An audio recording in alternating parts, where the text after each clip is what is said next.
Ito na nga ba ang isa sa pinakamasarap na version ng sinabawan na manok gamit ang bunga at dahon ng sampalok? Kung hindi mo pa 'to natitikman, ito na ang sign mo. Madali pa 'to sa AC, tuturuan ka ni Tipsy. Let's go! Yo, welcome to Pimp Your Food. Shoutout sa isa nating viewer na si Noel Diaz. Nagre-request siya ng sinampalukang manok gamit ang natural na sampalok. Ayan, sige, kayang-kaya yan. Gawin natin. Isa lang to sa madali at mabilis lutuin.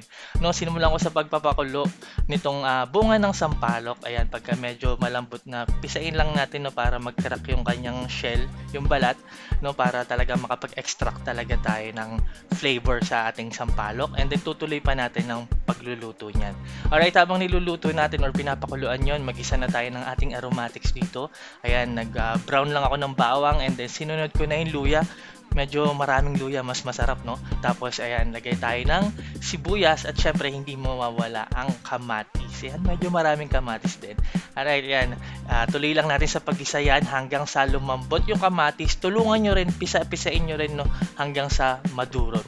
Ayan, kapag ganyan ang itsura ng ating kamatis, pwede na natin ilagay yung ating manok. Ayan, tapos, ayan, igisa lang natin, no? Mabuti para talagang lumasa yung ating mga sangkap, no? At mawala yung lansa ng ating manok. At pagka hindi na kulay pink yung ating manok, maglalagay na ako dyan ng patis. Pwede kayong gumamit ng asin kung anong gusto nyong pang-alat. And then haluin lang natin mabuti, tapos isasangkot siya na natin. Ayan, kahit mga 5 minuto lang, takpan nyo, no? Huwag nyo bubuksan. After 5 minutes, makikita nyo, magkakatas na yung manok. Yung katas na yan, yan ang kailangan natin sa ating sabaw. Ayan, pwede na tayo maglagay dyan ng tubig o pwede rin kayong gumamit ng hugas bigas kung tawagin, no? Ayun, mas okay din yun. Alright, ayan, tapos balikan natin ang ating sampalok. Ayan, napakalambot na yan. Pwede na ulit natin yan pisain, haluin, no? At talagang makuha natin yung lasa ng ating sampalok. At ibubuhos na natin yan sa ating niluluto. Siyempre, gagamit tayo dyan ng pansala, di ba? Para yung katas lang yung makuha natin. At ayan, pwede nyo gawin yung method na to, paliguan nyo ng sabaw, no? Tapos pisain nyo ulit para lang talaga makuha natin yung asim ng sampalok. Ang sarap niyan. Ang bango pa. Yan ang kaibahan niyan sa instant, no? Maglalagay din ako ng kalahating chicken cube. Kalahati lang nilagay ko, no? Para naman hindi mo overpower. Gusto ko talagang lasang-lasa yung natural na sampalok.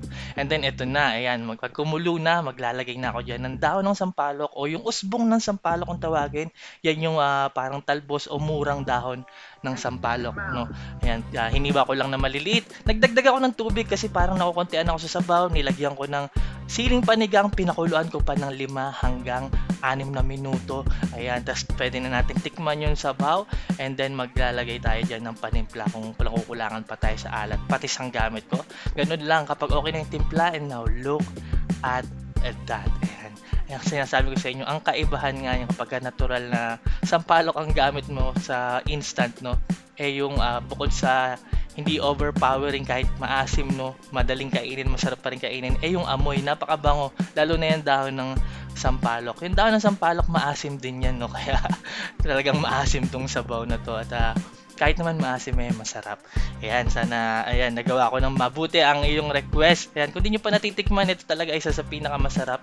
Isa to sa pinakamasasarap na lutong probinsya. Ayan, sinampalukang manok. Lalo dito sa Bulacan. At syempre, pwede kayong maglagay ng gulay dyan, no? Parang sinigang lang din. Alright, para sa maraming recipes, huwag nyo kalimutan mag-subscribe sa aking YouTube channel, Tipsy Goes Random. Mag-follow kayo sa aking Facebook page, Pimp Your Food. Follow nyo ako sa TikTok at Kev_Andrade. Maraming salamat sa palagi nyo panonood, pagtangkilik, pagsupport at pagsubaybay.